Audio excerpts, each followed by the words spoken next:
सांप और मोर को जन्नत से क्यों निकाला गया? हज़रत आदम अलैहिस्सलाम और अम्मा हवा अलैहिस्सलाम अपनी तख्लीक और पैदाइश के बाद जन्नत में खुश व खुर्रम जिंदगी बसर कर रहे थे। शैतान जन्नत और आलम बाला से निकाला जा चुका था, इसलिए शैतान के दिल में हज़रत आदम अलैहिस्सलाम की दुश्मनी जागुज़ी हुई और आतिश इंतकाम दिल में भड़क उठी। उसे जब ये पता चला कि हज़रत आदम अलैहिस्सलाम को जन्नत के तमाम मेवे खाने की इजाज़त मिल चुकी है, लेकिन शजरे ममनुआ यानी गंदुम के दाने को खाने से मना फरमा दिया गया है, तो ज़मीन से आलमे बाला की तरफ रवाना हुआ। जन्नत में शैतान का दाखला ममनू था, लेकिन 3 इसमें आज़म याद थे जिनका विर्द करने की वजह से उसको ये ताकत हासिल हो गई थी कि वो आसमान अव्वल से 7वें आसमान तक पहुंच सके।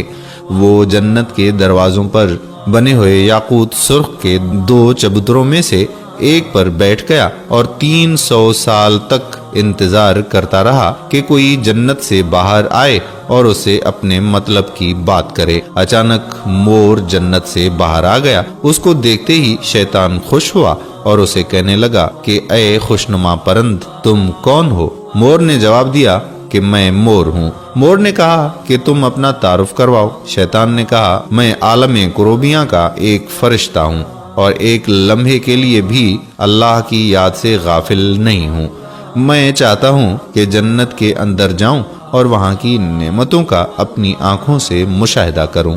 अगर तुम मुझे जन्नत के अंदर ले चलो तो मैं तुम्हें 3 बातें बताऊंगा जिसके सिले में तुम्हें अबदी जिंदगी हासिल हो जाएगी। तुम्हें बुढ़ापा और बीमारी भी नहीं आएगी और तुम हमेशा जन्नत में रहोगे। लालच में आकर मोर ने कहा कि मुझ में तो इतनी ताकत नहीं है कि मैं तुम्हें जन्नत में ले जाऊं, लेकिन एक सांप मेरा दोस्त है, वो शायद तुम्हारी कोई मदद कर सके। ये कहकर मोर सांप के पास आया और सारा माजरा सुनाया।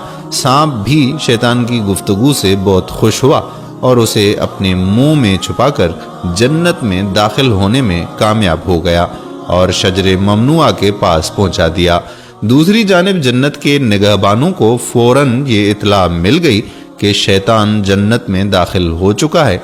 जब निगहबान शैतान को जन्नत से निकालने लगे तो हुक्म रब्बी हुआ कि इसे अभी जन्नत में रहने दें। शायद ये भी हजरत आदम अलैहिस्सलाम का इम्तिहान था या हिकमत खुदाबंदी थी। जन्नत में आरजी क़याम का जब हुक्मनामा मिल गया तो शैतान हजरत आदम अलैहिस्सलाम और हजरत अम्मा हवा अलैहिस्सलाम के पास जाकर अकीदत व मोहब्बत का इजहार करने लगा। ये दोनों उस लईन को पहचान ना सके क्योंकि माजी के मुकाबले में उसकी शक्ल तब्दील हो चुकी थी। उसने हजरत आदम अलैहिस्सलाम से कहा कि मैं चाहता हूँ कि आप हमेशा जन्नत में इसी तरह खुश व खुर्रम जिंदगी गुजारते रहें। हजरत आदम अलैहिस्सलाम शैतान की बातें सुनकर गहरी सोच में डूब गए। शैतान ने कहा कि अगर आपने मेरी बात पर अमल किया तो यकीनन आपको ता हयात जन्नत की सहूलतें हासिल रहेंगी। ये सुनकर वो हुक्म रब्बी से शैतान के बहकावे में आ गए और पूछा कि ये किस तरह मुमकिन है। शैतान ने कहा कि वो गंदुम का दाना अगर आप दोनों चख लेंगे तो आपको अबदी हयात हासिल हो जाएगी और आप जन्नत में ही रहेंगे। ये बात सुनकर हजरत आदम अलैहिस्सलाम के दिल में रुझान पैदा हुआ, लेकिन उनके दिल में अल्लाह की नाफरमानी का खौफ गालिब आ गया। जबकि हजरत अम्मा हवा अलैहिस्सलाम शैतान की बातों में आ गईं और उनके कहने पर दोनों ने उस शजरे ममनुआ को चख लिया, जिससे दोनों बेलिबास हो गए।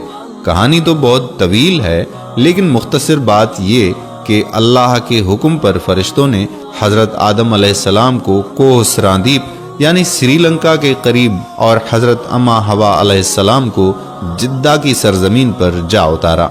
शैतान को जन्नत से हजरत आदम को सजदा न करने पर निकाला गया था।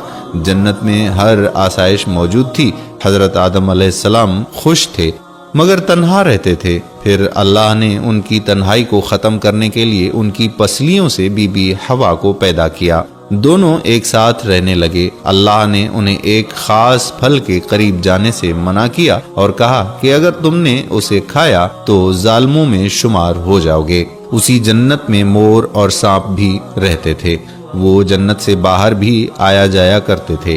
ایک دن شیطان نے انہیں روکا اور کہا کہ مجھے بھی جنت لے جاؤ۔ انہوں نے کہا کہ اللہ نے ہمیں منع کیا ہے۔ اس نے جذباتی واسطے دینا شروع کر دیے۔ پھر سانپ نے اسے کہا کہ تم سانپ بن جاؤ اور مور تمہیں نگل لے گا اور جنت میں جا کے اگل دے گا۔ سانپ جب جنت میں تھا تو اس کے منہ سے بہت خوبصورت خوشبو آتی تھی اور اس کے پاؤں بھی تھے، اور مور جیسے اب ہے اس سے بھی خوبصورت تھا اور اس کے پاؤں نہایت دلکش تھے۔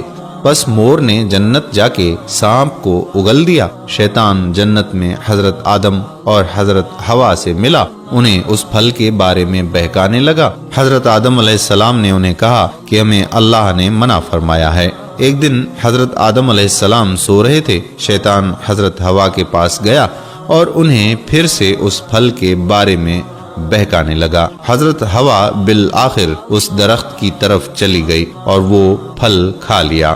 حضرت آدم علیہ السلام اٹھے تو اصرار کر کے انہیں بھی کھلایا۔ ان کے جسم سے جنت کا لباس غائب ہو گیا۔ تب انہیں بہت شرمندگی ہوئی اور اللہ سے رو رو کے معافی طلب کی۔ اللہ تعالیٰ نے انہیں جنت سے نکال دیا اور ایک مخصوص وقت تک زمین پر رکھا۔ تبھی سے جن پاؤں سے مور شیطان کو لے کر جنت آیا تھا، اس سے وہ خوبصورت پاؤں واپس لے لیے اور بدصورت پاؤں بنا دیے، اور جس منہ سے مشورہ دیا تھا سانپ نے، اسے اس کی منہ کی خوشبو چھین لی اور پاؤں بھی، اور جنت سے نکال دیا گیا۔